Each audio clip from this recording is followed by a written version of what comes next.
శంఖం. శంఖము మనం శివుడి చేతిలో చాలా సార్లు చూస్తూ ఉంటాము. అలాగే శంఖంతో మనము అభిషేకాలు చేస్తే మంచిదని తెలుసుకుంటూ ఉంటాము. కానీ ఆ శంఖ ఆవిర్భావానికి కథ ఉందని మీకెప్పుడైనా తెలుసా? ఎక్కడన్నా విన్నారా?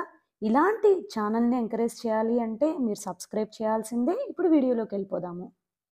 పూర్వము శంఖాసురుడనే రాక్షసుడు ఉండేవాడట. వాడు దేవతలను ఓడించి వేదాలను అపహరించాడు. సముద్రం అడుగున దాక్కున్నాడు అపహరించేసి. దిక్కుతోచిన దేవతలు శ్రీహరిని సాయం వేడారు. అప్పుడు విష్ణుమూర్తి మత్స్యావతారం ధరించి ఆ శంఖాసురుణ్ణి సంహరించాట.